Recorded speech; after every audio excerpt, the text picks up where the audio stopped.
In the vast, silent wilderness of Alaska, a helicopter carrying 6 people sliced through the frigid air. It was March 27, 2021.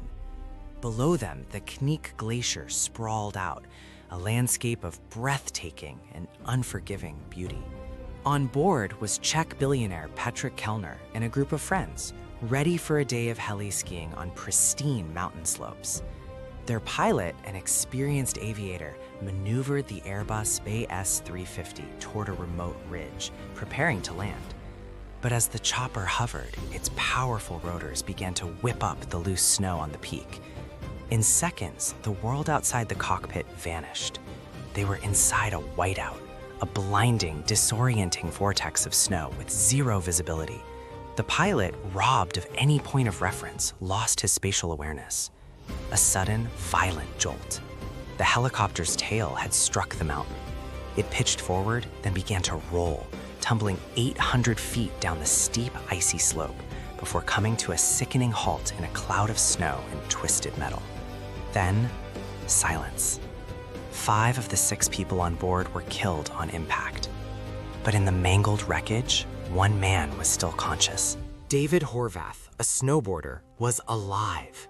He was trapped, buried in snow from his thighs down, his ribs broken, his knees dislocated.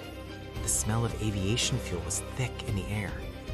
As the adrenaline faded, the cold began its assault. The temperature was dropping to 14 degrees Fahrenheit. Horvath knew that if he lost consciousness, he would die, so he fought. He focused on one image, one single thought that became his anchor in the encroaching darkness. The birth of his 3rd child, who was due any day. For 6 hours, he battled the pain and the cold, clinging to that thought.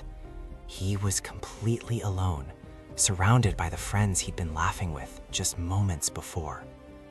But as the hours dragged on, another terrifying question emerged.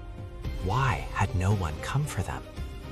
The helicopter had crashed just after 6:30 in the evening, but the lodge responsible for tracking its flight didn't sound the alarm. An emergency plan was in place, but it wasn't activated for nearly 2 hours. This critical delay meant David Horvath was left to fight for his life alone for over 6 hours until rescuers finally located the wreckage. His survival was a miracle, but the investigation that followed revealed the crash was anything but a freak accident. The National Transportation Safety Board uncovered a cascade of human errors. The pilot, they found, had inadequate training for recovering from a whiteout. The company that owned the helicopter had a deficient training program. And the Federal Aviation Administration, the very agency meant to ensure safety, had approved it.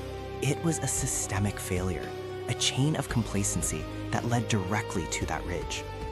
When David Horvath was finally airlifted from the mountain, he was suffering from severe frostbite. The cost of surviving those 6 hours in the cold was immense. Doctors had to amputate all the fingers on his left hand and several on his right. His life and his career as a snowboarder was permanently altered. Today, he shares his story to honor the friends he lost and to advocate for stricter safety measures so that no adventure has to end this way. The crash sent a shockwave through the heli-skiing community, forcing a reckoning with its safety protocols. It stands as a tragic reminder that in the world's most beautiful places, the line between adventure and disaster is terrifyingly thin and is often drawn not by the wildness of nature, but by the fallibility of humans.